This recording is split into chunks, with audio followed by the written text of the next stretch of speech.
Pushpa 2 movie release date దగ్గర పడుతున్న కొద్దీ ఆ మూవీ పైన అయితే బ్యాడ్ కామెంట్స్ ఎక్కువ అవుతున్నాయి.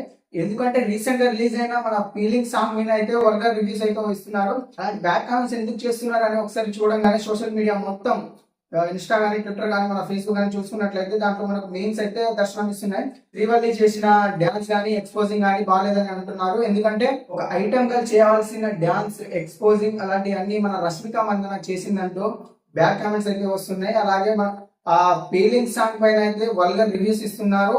ఆ ఫీలింగ్ సాంగ్ కూడా చాలా వల్గర్ గా ఉంది. ఆ లిరిక్స్ కానీ ఆ డాన్స్ కానీ ఆ ఎక్స్పోజింగ్ కానీ చాలా వల్గర్ గా ఉంది అని అయితే బ్యాడ్ కామెంట్స్ అయితే వస్తున్నాయి. మనం ఒకటే గుర్తుపెట్టుకోవాలి, ఏంటంటే పుష్ప మూవీని మూవీ లాగే చూడాలి. ఎందుకంటే వాళ్ళు మనల్ని ఎంటర్టైన్ చేయడానికి మాత్రమే మూవీ తీస్తున్నారు. రియల్ లైఫ్ లో ఇలా జరుగుతుందని కాదు. కొన్ని సిచ్యువేషన్స్ లో మనకు స్టోరీ డిమాండ్ చేస్తే అలాంటి ఎక్స్పోజింగ్ కానీ డాన్స్ కానీ చేయక తప్పదు. శ్రీవల్లి వచ్చేసి పుష్ప గారి వైఫ్, అది మూవీలో, కానీ రియల్ లైఫ్ లో అలా ఉండదు కదా. శ్రీవల్లి పుష్ప వైఫ్ అయి ఉండి ఇలాంటి ఎక్స్పోజింగ్ డాన్స్ చేయడం ఏంటి మూవీలో అని అయితే బ్యాడ్ కామెంట్స్ అయితే వస్తున్నాయి. పుష్పరాజ్ మన అల్లు అర్జున్ గారు మూవీలో ఎర్రచందనం అయితే స్మగ్లింగ్ చేస్తారు, అలా అని రియల్ లైఫ్ లో కూడా అలా స్మగ్లింగ్ అయితే చేయరు కదా.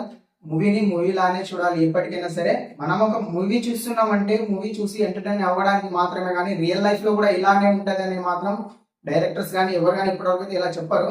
మూవీని మూవీ లాగే చూడాలి. ఇది ఇలా ఉండగా పుష్ప మూవీని బైకాట్ చేస్తామని అయితే కర్ణాటక స్టేట్ అయితే చెప్తుంది. ఎందుకంటే అక్కడికి వెళ్ళి మన రష్మిక మందన చేసిన కామెంట్స్ ని వాళ్ళైతే పర్సనల్ గా తీసుకొని మన అల్లు అర్జున్ మూవీ పైన అయితే బైకాట్ అయితే చేస్తున్నారు. కాబట్టి ఏ మూవీ అయినా సరే, ఏ ఇండస్ట్రీ నుంచి వచ్చినా సరే ఆ మూవీని ఎవరు బైకాట్ చేయలేరు.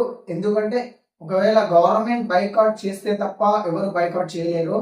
ఇలాంటి అయితే మనకు సోషల్ మీడియాలో ఈ మూవీ రిలీజ్ కు ముందు బైకాట్ అని అయితే వర్డ్స్ అయితే వినిపిస్తూనే ఉంటాయి. సో ఇప్పుడు పుష్ప మూవీకి కూడా ఈ బైకాట్ అనే పదం అటాచ్ అయింది. దానివల్ల పుష్ప మూవీకే హైప్ వస్తుంది. సో పుష్ప మూవీ బైకాట్ అయితే జరగదు.